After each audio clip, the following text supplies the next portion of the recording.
Welcome to SHOWstudio.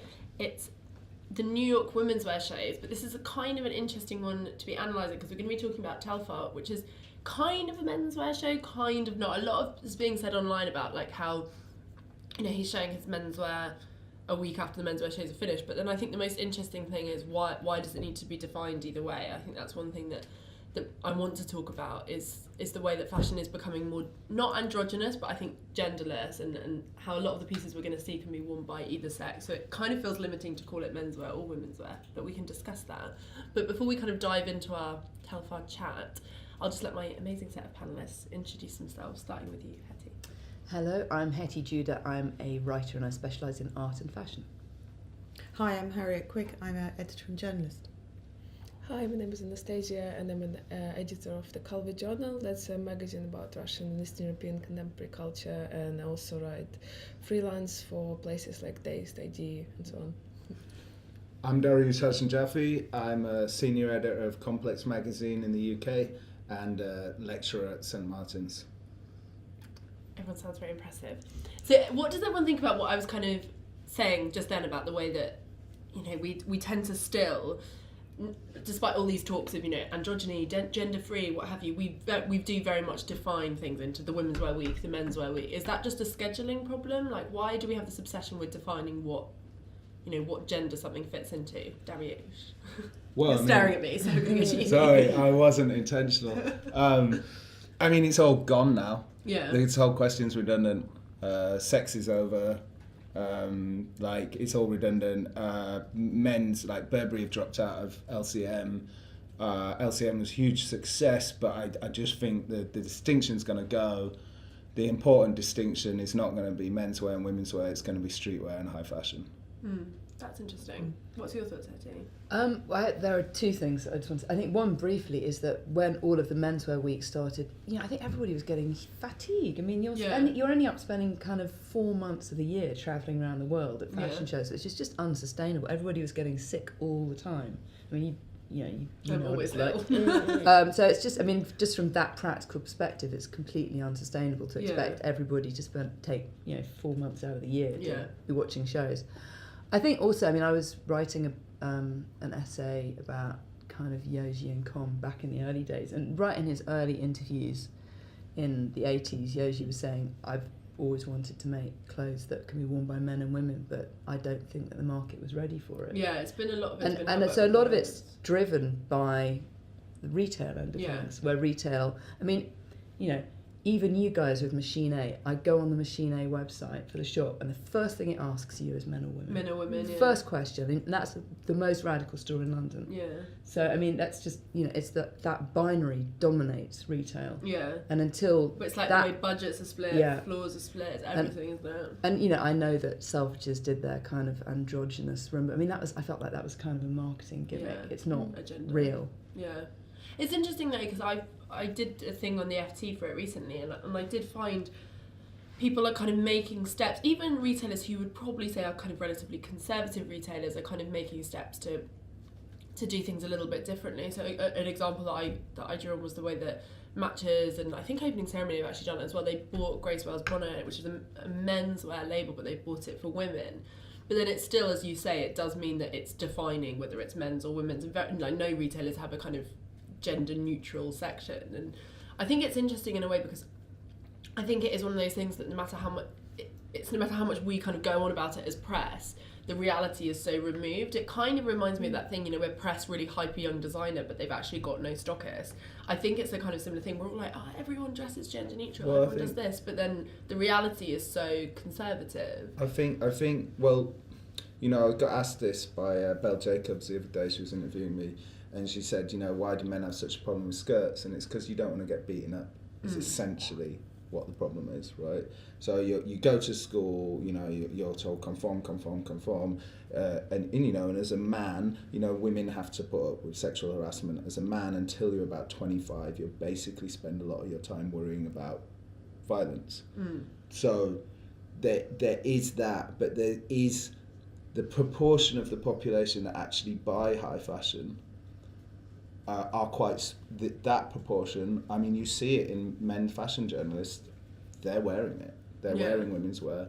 And so, I think it's quite, in that small proportion, I think the change is actually real. On the, in the wider world, it will take a lot of guts. Yeah, I agree. Sorry, I'm just thinking that kind of in culture and visual culture of today, not even that mainstream, androgyny go only as far as kind of pretty skinny girls wearing men's clothes. Yeah. And probably men in skirts, but it doesn't go anywhere further. Yeah. So it's been around kind of as an idea since I don't know, 80s probably, and it's kind of like something we used to thinking about, but in practice it kind of doesn't really go very far. And I think you're right, and the way it's been talked about is in this kind of still quite conservative, very heteronormative way, where it's like the boyfriend aesthetic, which is like, you know, so pervasive. Like, you know, if you go into Marks and Spencer's, you'd find a boyfriend sweater or boyfriend jeans. So it's kind of nodding to that idea of like, you know, wearing your partner's clothing, but it's still quite conservative if you think about that as a way it's presented. I mean, I think also the other thing is that it's an illustration of how actually fashion is really dictated by a kind of white Anglo-Saxon mainstream, because I'd say about 30% of the men on my street wear full-length robes. You know, wearing, you know, what we'd call a skirt or a dress is very much part of, you know, Japanese culture, Chinese culture, a lot of, you know, African cultures, a lot of Islamic cultures. But it's not been part of, you know, Anglo-Saxon culture since, you know, should we say the 18th century. And so, you know, it's kind of weird that although there are a lot of men that clearly are quite comfortable wearing full-length robes out on the street and not getting beaten up, there's a massive split between that and high fashion. Well, you're right, actually. I mean, you know, I was in a shop the other day and this Pakistani man was doing his shopping in what was essentially a dress. Yeah. And that's because, you know, or what would read to our, you know, aesthetic as not a pair of trousers, you know, and that's just dead normal. Yeah, completely normal. And I think, but it's weird because you would never see that kind of acknowledged by the high fashion world, and if it was acknowledged, it would be very much in the way of like, my inspiration this season came from a visit I took to whatever country. Do you know what I mean? And I think that's interesting, if there's no attempt to kind of, think about the way that a lot of men dress and what they're kind of comfortable and normal with. But what were you going to say, Harriet? Sorry, I kind of cut you off. I think there's debate here about the sort of ideal of the, you know, we're talking about the form and the shape and robes and gowns and skirts, or vice versa. We might, you know, females wearing tailoring and suits. But actually, when it comes down to it, I think the majority of men and women want to shop in their own space. They don't want to shop in some gap utopia where everything's mixed up. I think you know, there's a privacy and a speciality about going into your own domain. Yeah. You know, there might be some mixed territories in between, particularly in like department stores, but I think that's special. I don't think one wants everything to be across all genders. And It's really interesting that you said that, because we were talking a lot about the kind of new retail landscape on the panel we did yesterday. We were talking about the row, and we talked a lot about this idea of intimacy and how that's missing from retailers, and that's part of the problem, is it feels just like this overwhelming kind of massive stuff, but also this massive content. And I wonder if I think that's a really smart point, if all these talks about kind of breaking down barriers, as much as they kind of sound great on paper, but whether actually, when you think about the actual point of purchase or the consumer experience, whether we're getting rid of things like intimacy and guidance and, you know, relationship between kind of the advisor in the store and the person who's going in to buy something, and whether by making it, as you say, very kind of free, whether that's actually kind of breaking down some of those important kind of connections that you need. Yeah, and I think it also breaks down that process of sort of desire and treating yourself. I think it confuses things, maybe. Because maybe there's just there would be then just too much. Yeah. Too many decisions to make. But you know, my mum is a bit chunky, and sometimes I think that's why she says it. But she always looks at teenage boys and goes, "Why do girls fancy boys that look like girls?" And you know, it's really normal for women to fancy boys that look like girls, like especially in Asian, you know, East Asian culture, in Korea and Japan, and you know, hippies, rock and rollers, women, I know there's this like crossover where you want to, there's the rugby player kind of thing, and that's just as normal. But women, there's a huge history of women fancying boys that look like girls. I think, but vice versa. There's a huge history of men fancying girls who look like boys. Yeah, very true. Yeah. What's the famous actress? I always think she looks quite masculine. Let's She's not really call her beautiful. out. She's really beautiful, but she looks quite manly. But then you think of like Catherine Patti Hepburn. Smith or That something like married that. modern. She married one of the Claxons. Keira Knight. Yeah, I always think she's got a man's face. Are you alright? she's maybe But got a I'm man's body, but the face is pretty feminine. It is Very interesting though. I'm thinking about this just in terms of the menswear, is how you see like so many different visions of what it means to be an attractive man. It's so different to watching the women's wear shows, because on one hand you I think the gym body thing has become quite big at the men's wear shows now. There's people like Peter who are very much doing shows about that, and then you kind of see that with Sibling, so it's kind of like a buff guy. But then on the other hand you see this kind of quite effeminate thing coming out, and I think it's quite amazing that we're kind of championing all these different ways to be male. But I just don't think that's happening in terms of, it's interesting to see TELFAR in the context of the New York women's wear, where everywhere else it is so narrow in terms of what it means to be, a woman. I think it's really, really strange. Do you have a problem with that kind of lack of diversity? I mean, I think that there's been this kind of this received idea that it's incredibly economically taxing for a brand to make garments for the runway that are going to be for different body types, which is why they need to all have these kind of 6 foot, incredibly skinny, breastless women. And obviously that's been undermined a bit by the kind of, Rick Owens showing on models of different sizes. It is obviously more effort to make clothes for special sizes. I never think of the runway models as having anything to do with either an image of femininity, an image of attractiveness, an image of sexuality at all. I think the point was meant to be that they're kind of invisible, but then it's kind of flipped on its head because then suddenly, that becomes a kind of aspirational body type. Yeah. I don't know, I feel that kind of brands which are perceived as something cool and cutting edge, they are as far as from selling you the image of attractive femininity or masculinity as it could be. Like if you look at Vetman, let's say, this is absolutely the opposite and probably a reaction to that stuff. Feminine masculine thing. That's incredibly repressive force in the world. This distinction between arty and avant-garde and sexy is incredibly cruel, vicious. An Italian friend of mine made this point. She said, what is it with English journalists and finding the kind of Versace Italian thing slutty? She's like, what's wrong with sex and bodies and bums and tits? What is this idea that, it's superior to hide sexuality?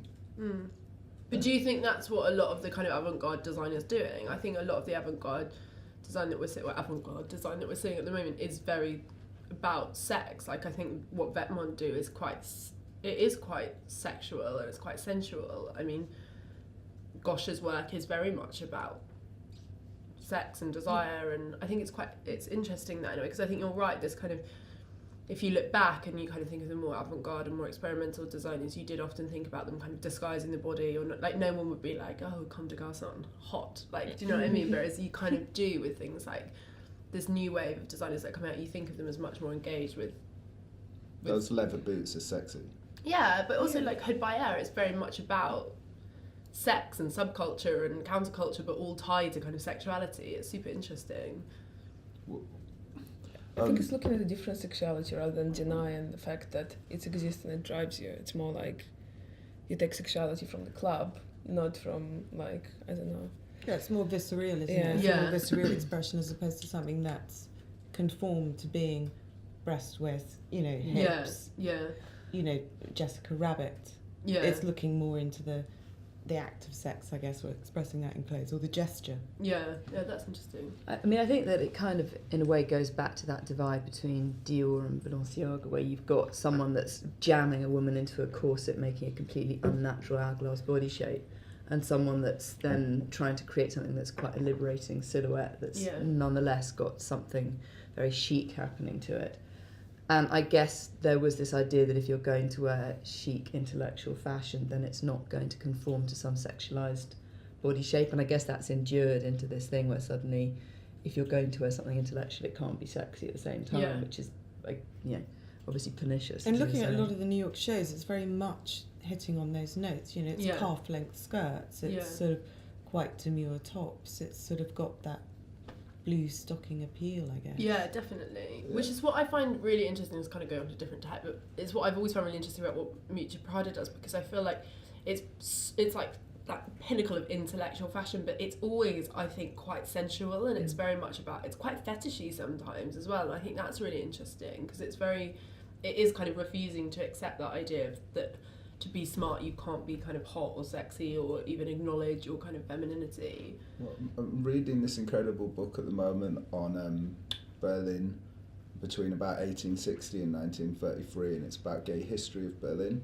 and it's amazing because essentially the idea of homosexuality comes from Berlin and comes from and there's basically two schools. So you've got the queer school, right? And there's all sorts of big shit going on with like anti-Semitism in there. But there's like the scientific queer school that people were born queer, gay, and then because I'll use queer later. And then there's this other school that see gayness as like, which I have sympathy with, gayness as a privilege, as like the ultimate expression of like manliness. And they're called like the manor bound, and essentially though a lot of very wrong shit comes out of this. You know, hence why half the SS were bumming each other. But but like it's really interesting because there's this split in gay culture between, you know, you see it so much in fashion, this obsession with like masculine fetish, you know, like, and some quite nationalist tropes and militarism, and then there's this other thing, and what I think TELFAR is really good at is queer. You know, this kind of it was really cool. One of my friends, Matthew Stone, he basically said, Darius, I think I've said this on panel before, but he said you're queer and that's why people can't work you out. And it's really empowering, and that's what TELFAR is. He's really, because, you know, you don't need to divide between this like warrior caste or this basically the other guys that aligned gayness with femininity. You don't need to choose, you can just be. Yeah, I think you're right. There was a lot of aligning with gay culture through, like, you know, this kind of sexy masculine man kind of fetish, leather, all of that kind of thing. And I think that it's interesting what you say about queer culture. Do we think that's something that hasn't been catered to in fashion before? I am going to shut up. I am going to shut up. But I mean, TELFAR is obviously the inheritor of Bernard Willem. Yeah. Yes, totally. Yeah. No, I was thinking that when I was a kid. His designs earlier. Yeah. Why do you say that, Hetty? I mean, it's that kind of playfulness, the irreverence, that kind of walking the line between. It's the idea that there's something kind of that you don't necessarily want to lift the corner of, going underneath what looks like it's very clean and normal. Yeah. And I think in kind of digging into lots of different tropes of stuff, and I mean, I think just even some of the way that he dresses people in a very performative fashion, really, I mean, for me it touched more on, I guess, what Bernard was doing when in his kind of Berlin days more recently. Mainly now on Instagram I see pictures of his bottom, but so I'm not quite sure what he's up to apart from mooning the camera. It's in LA, isn't he? Yeah. I feel like Bernard Wilhelm's a bit of a kind of unsung hero. I feel like there's so much that's influenced by him at the moment, and people just don't talk about it. I think speak to a lot of young people who are really interested in fashion, they don't know anything about him or what he did. It's really interesting. But is this because there's a lack of comfort with the queerness aspect? I mean, when I was doing the kind of the Phaidon Dictionary of Fashion a couple of years ago, and I was updating it, he was one of the names on the list that I sent out to everybody saying, is he somebody we should include? And I was getting people back going, no, he's just irrelevant. He's just a footnote. Well, he didn't really have great commercial success. Yeah. And people don't understand that. But what I love about Bernard Willem and TELFAR is they do what fashion designers are meant to do, and that's create new clothes. Which, you know, when people are berating everybody, oh, it's just the same thing with a different print on it. Fair enough. What TELFAR and Bernard Willem do is invent completely new forms, like you know, they're just structurally new clothes, and that's what we should, as good fashion materialists, we should be like celebrating the hell out of that. Just going back to this kind of talking about kind of, you know, queerness and gender, and just kind of thinking about New York in general, I feel like what's interesting about the way we're thinking about it is a lot of people have kind of talking about the Louis Vuitton campaign with Jaden Smith. A lot of people are talking about Gucci, and to me it's not really genderless clothing. You know, it's elements of women's wear on men and it's elements of men's wear on women. But have we seen any real impact of that, of the kind of thought process in New York, or has it been more in the styling details? I don't know how closely everyone's been following the shows, but what's your thoughts? Sorry, what's the... Just in terms of, have we seen any kind of gender, like genuine androgyny or genuine attempts to do genderless fashion, or do you think it is very much kind of styling details? I think it's styling. Yeah. And I think some pieces will happily transfer, but I think it's... I don't think it's a serious proposition. No. It's worrying and me I a bit think, but because I I feel think like it it's become a suits buzzword. now. I think it suits now because gender in many parts of the world is, you know, incredibly confined and restrained, and so is sexuality. So I think there's a sort of hunger to explore and to explode some of those parameters, which seems quite sort of utopian and idealistic. But it's an interesting debate right now, and I think it's interesting to see when that has flourished before, like in the 20s and 30s with the flapper girls with Coco Chanel. I think these were debates that happened then again in the 80s. So I think it comes up through culture at certain Different times. points. What the trigger is, I don't know. It could be kind of very nervous times within the world, economically, politically, etc. I don't know what that is, but it's interesting to see those patterns.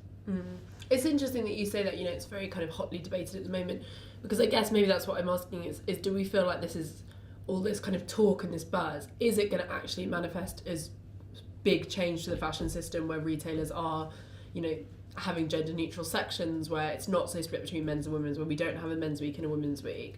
Or is this just a buzzword at the moment that come a few seasons we'll have moved on to talking about? I think it's something an else? economic thing as well. I mean, I think for those big brands that do have solid sort of men's and women's businesses, you know, the Burberry, Tommy Hilfiger, Gucci, etc., that might work in terms of combining things. And I think if the timing works, yes, it could happen, but I think it needs a critical mass to get that going. Yeah.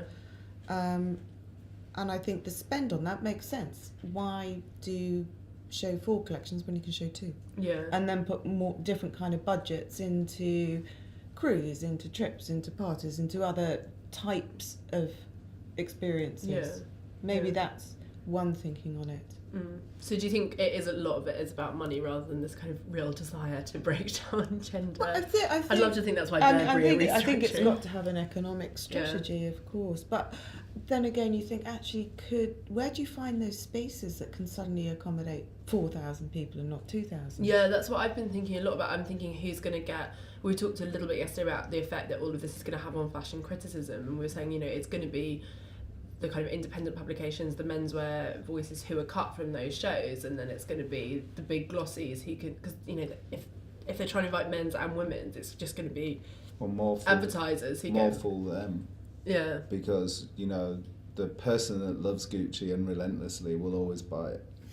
The people that won't buy it are it's the exciting rebels who set all the fashion trends, and they're the ones that you have to, you know, suck in, and you have to appeal. The rebels are historically known for vanity as much as they are for revolution, and you have to, you know, and you're not going to do that if you ban all the interesting writers.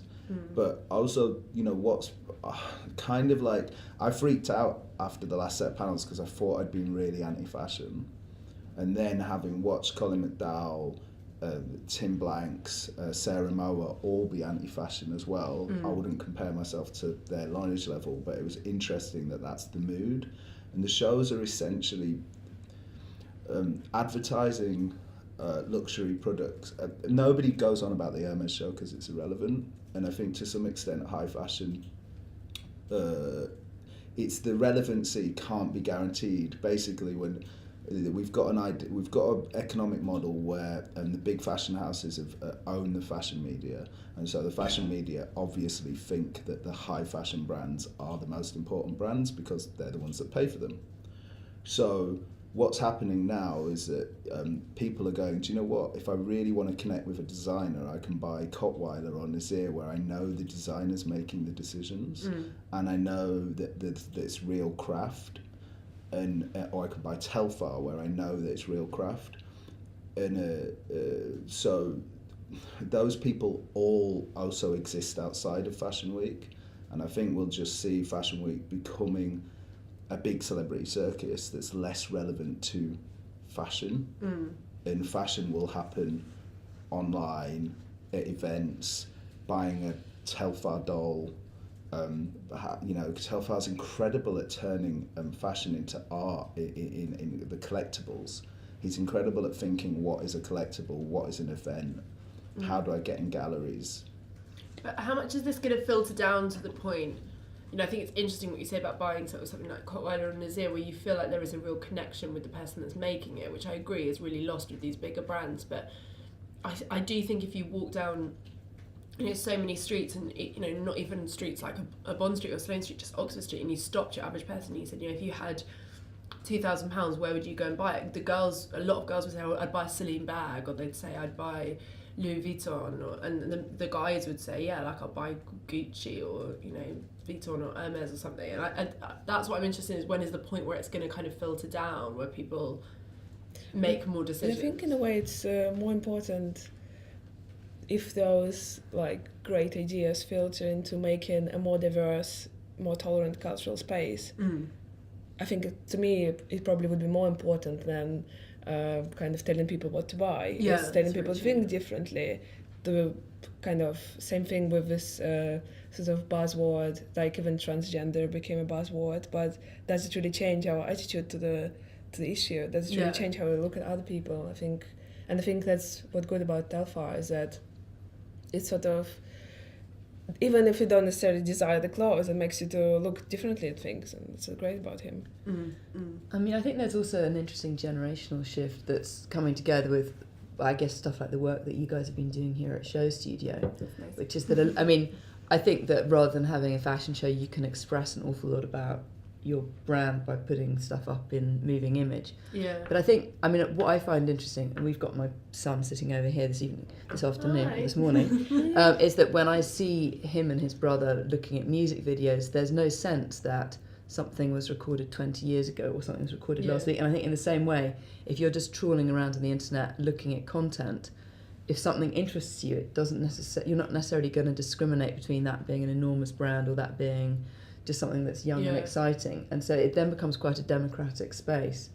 And I think that's where it kind of becomes quite interesting to look beyond the runway and how brands can express themselves and reach new audiences. It is that ultimate, I like it, what is it kind of mentality, isn't it? Where you just see something and you're attracted to it and you kind of want to engage with it. So it totally bypasses that whole kind of traditional media. I mean, we were also speaking before coming on air about how there's clearly a crisis with print media, with online journalism, that there's it's not sustainable as it is at the moment. There are too many outlets, they're not paying people, so something's going to have to change in the way that fashion's reported and written about and spoken about as well. Also, the journalists are bored. Yeah. What I was noticing, fashion's most radical emotion force is boredom, because it constantly makes you look for the new, which is in itself radical. And all the fashion journalists are bored. They're not writing about fashion.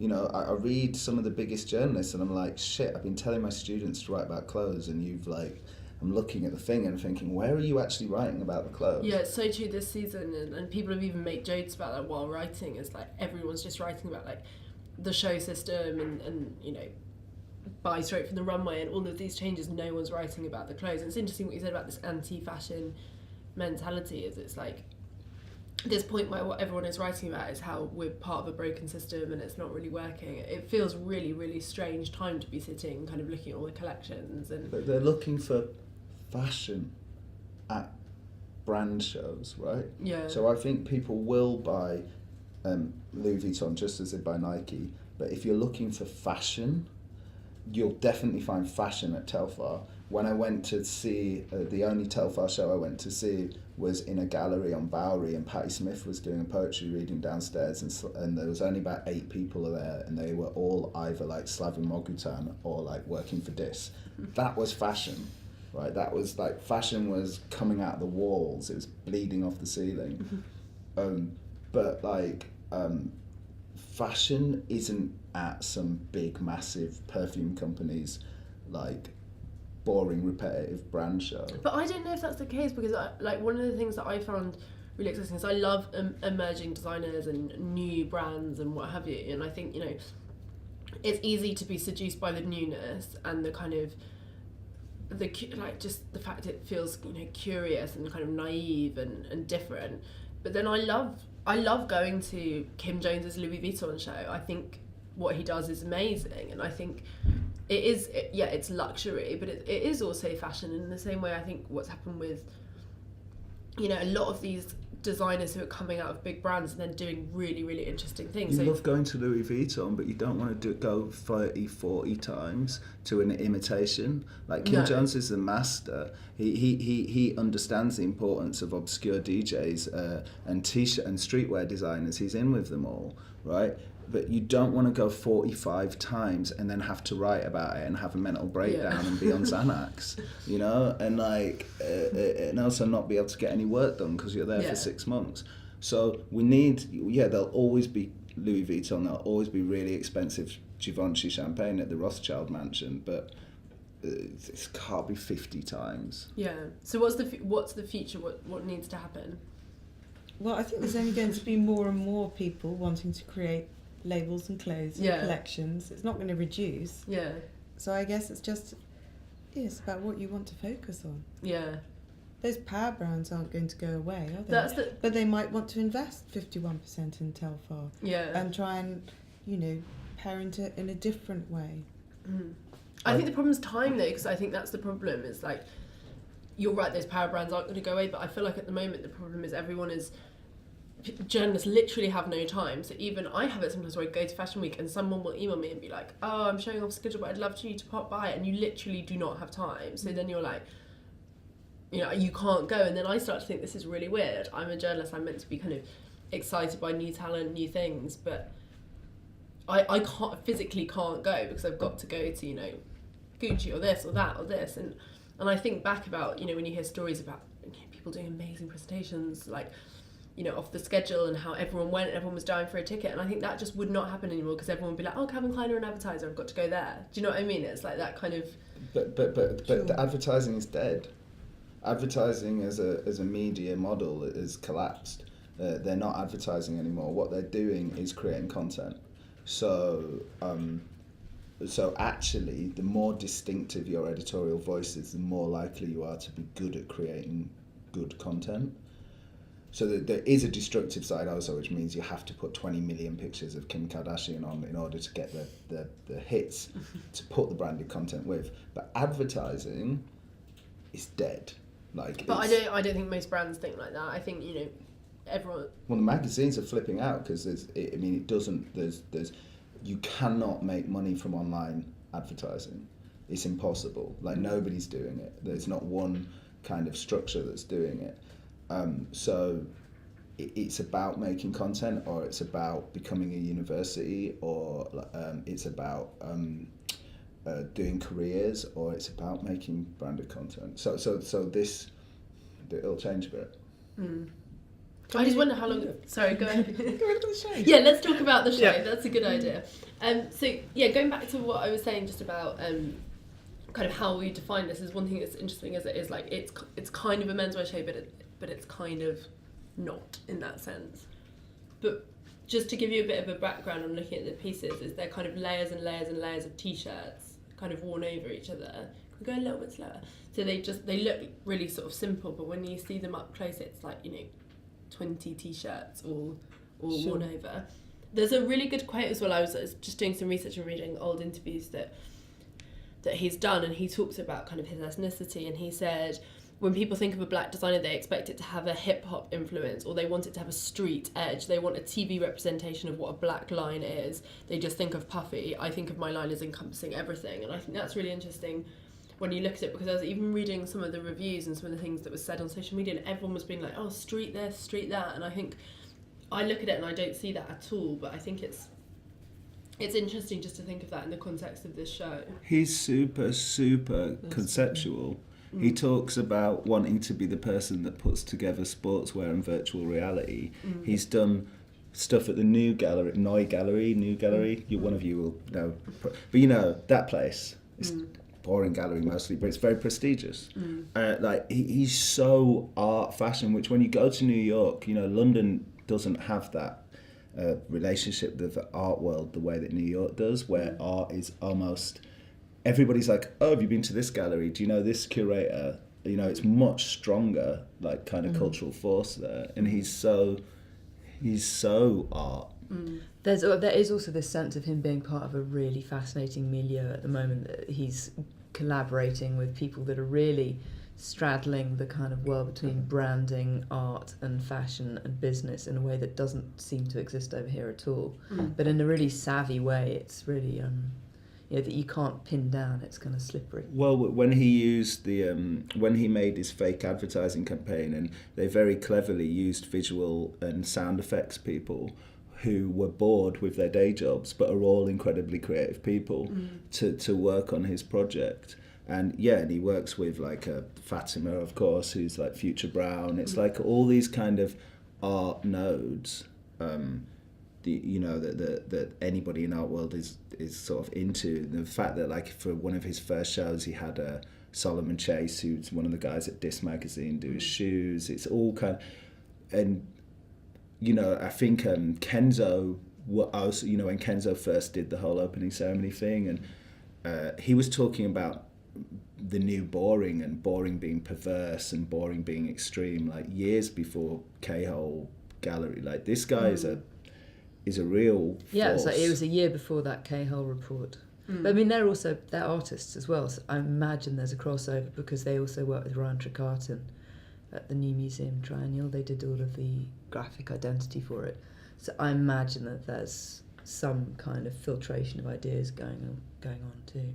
Well, I think because this is really interesting, because the big corporations want corporate yes men, but fashion has always made its most money when it's cultural. Well, not most, but it's cultural resonance is so important to fashion, and artists are really good at cultural resonance, and they're not corporate yes men.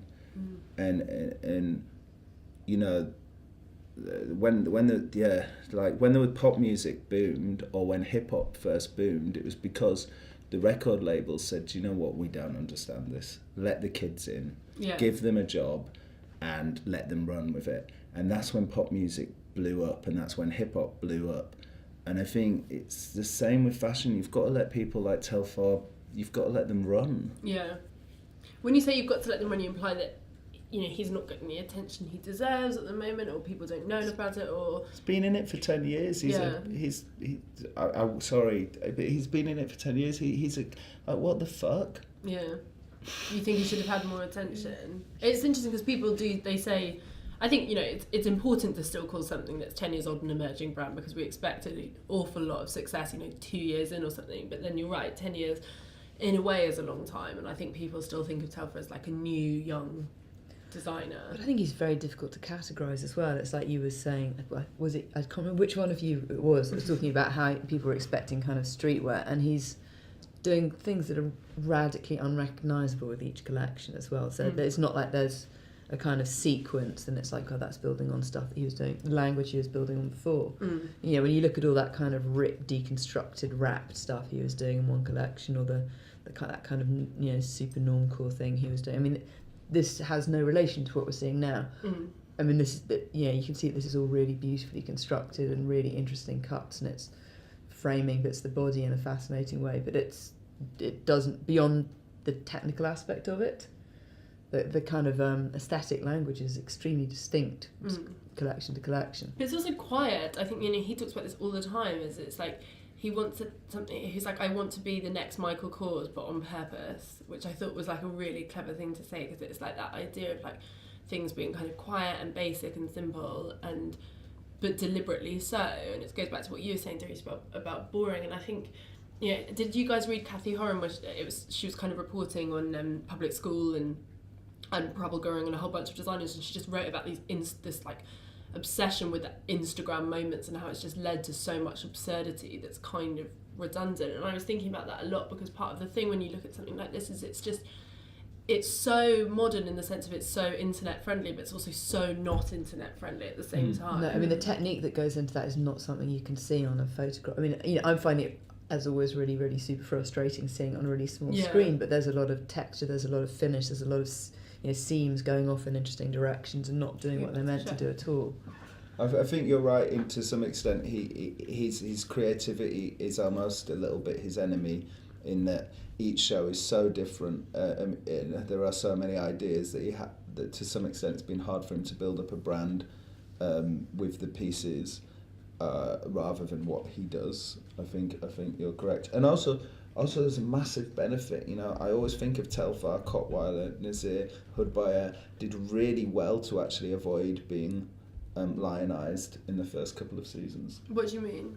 Well, because it gave them the time to become commercial, to become brands that make money. Yeah. So many brands are just being smashed apart by like this kind of new gen thing of like, oh, here's money, here's a runway, and then they're really struggling. Yeah, I think it's really right. I think it's kind of good to have. Yeah, it's about doing things differently in a way. It's good to actually build up a fan base rather than press acclaim, and it's actually good to get people who like your stuff, who maybe don't have a voice, and build it up. But I think you're right. The problem, in a way, I think it's good that this has happened like this, because it means like there are kids or random people who really love it, but then you're probably not going to see like a Vogue spread on it. Do you know what I mean? And that probably helps in a way, because it means he can build up, an audience. And I mean, you were talking about normal. This is not at all normal. This is really like plastic coated denim, caramel coloured suit. I mean, this is not like, you know, you're not going to not notice somebody walking down the street in that. But I think there's an well. element But it's very elegant, isn't it? Yeah. It's still quite quiet. Yeah. It's not like a noisy, shouty proposition. I really agree. And I think it is normal in a way. I think I was thinking about this a lot in terms of like the new basics, and I was thinking a lot about Yeezy, and I was thinking, you know, a long time ago it was really, really normal to wear head to toe black, you know, I'm doing it today, or wear like a white t-shirt with jeans. But I feel like the Yeezy effect and similar other brands, it's made these like putty brown camel-y shades seem really normal and really like basic and quite everyday. So now, you know, even if you go into like Top Man or River Island or look on ASOS, you know, they're selling tons of t-shirts or sweaters or trousers for men that are in these kind of shades, and they look really, really normal. I think I've noticed that a lot, like normal guys wearing, like, rather than where perhaps they would have worn a grey Mall sweatshirt, now they're wearing a sweatshirt more in kind of that colour, or like a putty pinky colour. And I think that's kind of interesting, is how what we consider neutral has really changed. And I think, you know, say what you want about Kanye West as designer, that has definitely come from him, and those colours. Like, there's something we've embraced in women's wear. We think, you know, Celine camel coat, but I think in men's wear those colours just, it was navy, grey, brown, like dark brown, whereas now those kind of like almost like fleshy tones are really normal. And they totally did, but what's interesting, like they totally came from you know, Kanye, but like TELFAR was actually, if you look really far back, doing it from yeah, of course, doing it from the word go completely. Which is, you know, yeah, I think just incredible. So do we like what we're seeing? How does this feel like a departure from previous work, or is it, or a continuation from previous work? This kind of 1890s evening wear was quite a, kind of came out of left field for me, but yeah. Do we like it as a collection? It looks really, it looks really elegant and likeable. Yeah. And you can see that the fabrics are quite lovely. Yeah. And it also just feels like, I keep banging on about that Sarah Mauer ID piece that she wrote about, you know, how fashion's kind of all crashing, and she was like, it's this idea that people just want more, and as if we just keep doing more, everything's gonna be fine. And she wrote about it like designers just lost the ability to make clothes that people actually wanted to wear and people needed to wear. And she talks about, you know, when she first had money, she bought a pair of Fiorucci jeans, and she was like, but no designers aren't trying to cater to like what people actually want to wear. But she was like, that's why things like Vetements or Marques Almeida have been so successful, because they're giving people clothes they just look great and they want to wear every day, and you know they can wear every day with pride. They can spend a lot of money on a pair of jeans or a coat, or if you're buying from Vetmont, like a hoodie or something. And that's what I like about this, is it's kind of democratic in that way. You know, it's in that sense of like, not obviously it's democratic in terms of, you know, he thinks a huge deal about kind of diversity and inclusivity, but it's democratic in terms of like you buy it and you can actually have somewhere to wear it. You don't feel like you've bought something that's at odds with your life. Yeah, I mean, I think these are also doing really nice things to some of the bodies wearing them. I mean, there was a very, you know, there's a lot of framing of this kind of area, which actually is quite a kind of women's wear area, I guess, classically, but there are some really beautiful necklines that are making, you know, that are doing nice things to the men wearing them. So it's actually... Well, it's newness. Yeah. And you know, I think that's good. I was slightly dismissive in the new museum. They do rhizome, right? Sorry? Do they do rhizome? New museum. I think Rhizome's an independent organisation. It's about electronic arts.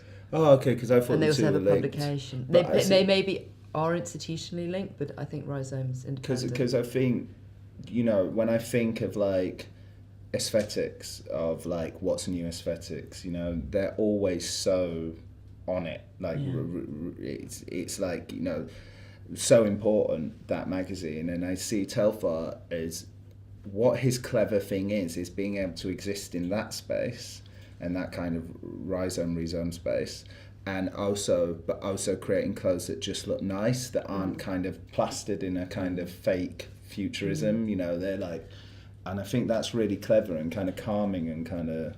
Yeah, I mean, I think what Radboyd did when he started working with him was actually help him brand himself in a really interesting way, that he was actually really stepping back from being present, because I guess in that kind of Margiela, Jean-Paul Gaultier way, he didn't want to put himself out there as the face of the brand. And so what they did is they created a kind of fake TELFAR for him to be. Yeah. And this kind of synthetic personality to front the brand that was kind of based on him but wasn't actually him. Yeah, I'm glad you mentioned that, because it's a very interesting exercise in branding and man as designer and all of that as well. I think, you know, we were talking about the Days campaign, the campaign on the Days covered when you sent me that Days link, and it's interesting, like, thinking about the way he kind of presents himself. I think that's super interesting, but maybe also very current, like if you think about the way that designers, they are collectives now, they kind of, I think it's important to have something to hide behind, otherwise you kind of burying your soul 3 or 4 times a year and going mad. But I mean, I think that also